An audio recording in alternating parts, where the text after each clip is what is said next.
Në melodinë tradicionale të lautës së Malësisë, me 12 yjet e flamurit të BE-s pranë 12 qarqeve të Shqipërisë, zbret në fushë skuadra e Partisë Socialiste për të garuar në zgjedhjet e ardhshme parlamentare. Vallën e dasmës së shumë kërkuar me Bashkimin Evropian, Partia Socialiste nisi me qarkun e Tiranës. Me numri 5 dhe yll në veshje, kryesocialisti Edi Rama u ngjit në skenë mes brohorimave, duke surprizuar të pranishmin me këngën hapse të fushatës. Në krye të fjalës, kryesocialisti u shpreh se Shqipëria ka një mundësi historike. Dhe vetëm ne dhe askush tjetër kemi ndorë fatin europian të Shqipërisë.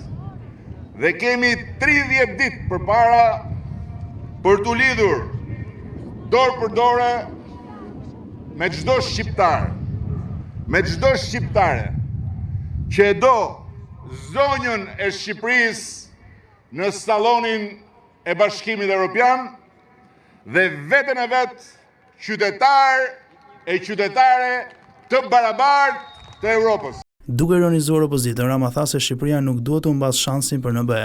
Sepse sado komike duket, kjo është e vërteta. Të takosh historinë apo të futesh nën mustaqet e Kujtim Gjuzit. Sipas Ramës, Shqipëria sot s'ka asnjë krahasim me Shqipërinë që do të jetë në 2030-ën.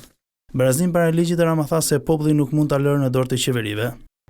Në atë familje, liria individuale e shqiptarëve, të cilën kurse si askush do ta marrë të mirëqen dhe të dhënë një herë mirë, nuk do të vihet më kurrë në diskutim nga asnjë qeveri apo i parë qeverie këtu në Shqipëri, sepse kush hyn në atë shtëpi nuk luan dot më ku kam qefi me qytetarët e vet. Në kërkim të mandatet të 4, Partia Socialiste ka ndërtuar programin e saj elektoral me në fokus anëtarësimin e Shqipërisë në Bashkimin Evropian. Për këtë arsye, 12 yjet e flamurit të BE-s ishin pozicionuar në shesh duke i dhënë të 12 drejtuesve politik të qarqeve mundësinë të adresonin mesazhet e tyre brenda 5 minutave, ashtu siç është edhe numri 5 i PS-s në fletën e votimit. Secili qark i Shqipërisë u prezantua ndryshe, përfshirë element tradicional që i karakterizon.